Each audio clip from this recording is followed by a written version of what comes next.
تو پہلا ادب یہ ہے کہ اذان کہتے وقت انسان باوضو ہو، اگر غسل واجب ہو تو غسل کیا ہوا ہو، یہ مستحب ہے، کیونکہ اذان کے لیے طہارت شرط نہیں ہے، اقامہ کے لیے شرط ہے۔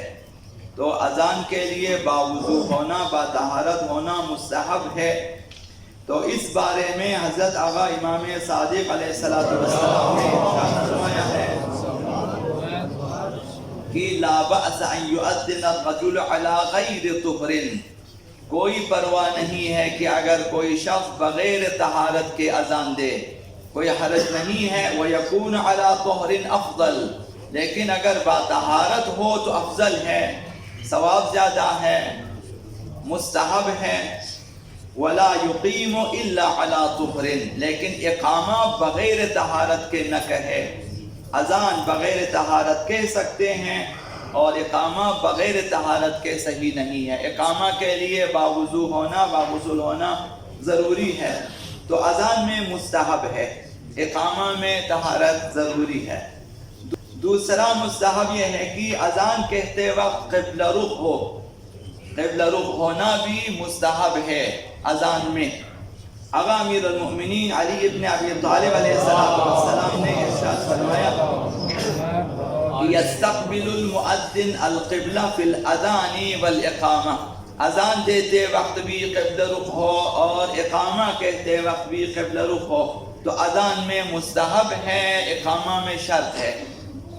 اذان میں قبلہ رخ ہونا، قبلے کی طرف منہ ہونا مستحب ہے، اور اقامہ میں ضروری ہے۔ اقامہ کے صحیح ہونے کے لیے جس طرح طہارت ضروری ہے، اسی طرح قبلہ رخ ہونا بھی ضروری ہے، تو یہ اذان میں مستحب ہے۔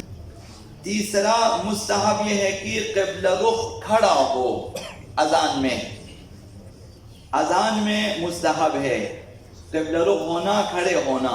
اذان اقامہ میں ضروری ہے، اقامہ آپ بیٹھ کر نہیں کہہ سکتے، اقامہ میں کھڑا ہونا ضروری ہے، تو اذان میں مستحب ہے۔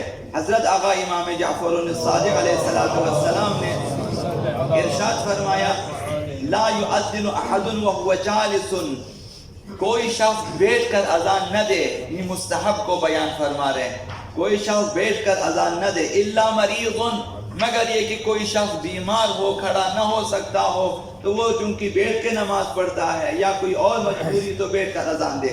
او راکب، یا کوئی شخص کسی سواری پہ سوار ہے، مثلا گاڑی میں آپ سوار ہیں، مثلا سائیکل پہ آپ سوار ہیں، یا کہیں کہ آپ کھڑے ہو کے اذان نہیں دے سکتے، تو بیٹھ کر اذان دے سکتے ہیں، لیکن ولا یقیم الا علی الارض قائما، لیکن اقامہ کھڑے ہو کر ہی دیں گے، اقامہ بیٹھ کر نہیں کہہ سکتے نماز کے لیے۔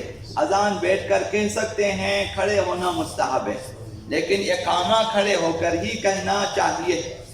الا من علت لا يستطيع معها القيام، اقامہ اس وقت انسان بیٹھ کر پڑھ سکتا ہے جب کھڑے ہونے کی استطاعت نہ ہو، بیمار ہے، کوئی وجہ ہے کہ کھڑے ہو کے نماز نہیں پڑھ سکتا، تو اقامہ بھی وہ بیٹھ کر ہی دے گا، چونکہ بیٹھ کر نماز پڑھتا ہے تو اقامہ بیٹھ کے کہہ سکتا ہے۔ تو اقامہ اس وقت آپ کے سب مجبوری ہو، ورنہ کھڑے ہو کر کہنا ضروری ہے۔ اذان میں قبلہ رخ ہونا، کھڑا ہونا اور باطہارت ہونا مستحبات میں سے ہے، اقامہ میں یہ تینوں چیزیں ضروری ہیں۔